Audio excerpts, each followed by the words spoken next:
নমস্কার বন্ধুরা, আমি জুলিজ লাইফস্টাইলের আরেকটি ব্লগে আপনাদেরকে স্বাগত জানাই। দিনটা ছিল জামাই ষষ্ঠী। আমি সকাল থেকে সন্ধ্যা অবধি কী করছি সেই মুহূর্তগুলোকে ছোট ছোট ক্লিপের মাধ্যমে ক্যামেরা বন্দি করে রেখেছি। এটা আমার সাথে প্রায়ই হয়, যখন আমি শ্বশুর বাড়ি থেকে বাপের বাড়ি যাই, ফির যখন আমি আগে হোস্টেলে থাকতাম তখনও, যখন বাড়ি আসতাম তখন বাবা না হলে মা গেটের সামনে আমার জন্য ওয়েট করে থাকতো কখন আমি আসবো। তো সেটা এখনও হয়, বাবা দাঁড়িয়ে ছিল। তারপর বাড়িতে ঢুকতে না ঢুকতেই মা আমাদের হাতে কোল্ড ড্রিঙ্কস ধরিয়ে দিল। কোল্ড ড্রিঙ্কসটা একটু খাওয়ার পর 5 মিনিট রেস্ট নিয়েই আমরা আমাদের ব্রেকফাস্টটা করে নিলাম।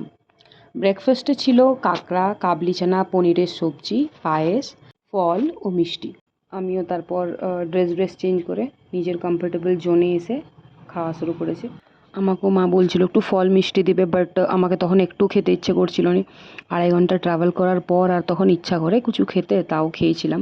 তারপর খাওয়া দাওয়া কমপ্লিট করে আমি মায়ের সঙ্গে বসে একটু গল্প করছিলাম, আর আমার হাজব্যান্ড চলে গেছিলো একটু রেস্ট নেওয়ার জন্য। তার একটু পর লাঞ্চের টাইম হয়ে গেল, লাঞ্চ করছিলাম আমরা।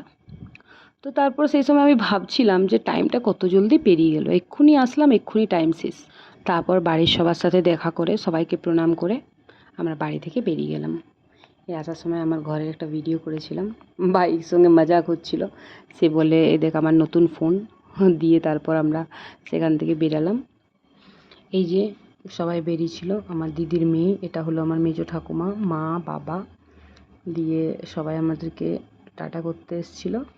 আমি এই যে দেখাচ্ছিলাম যে এটা আমাদের গাড়ি, আর এদিকে সামনে আছে আমার রূপা দিদির গাড়ি, তারাও চলে যাবে। তারাও এসেছিল জামাই ষষ্ঠীর জন্যই।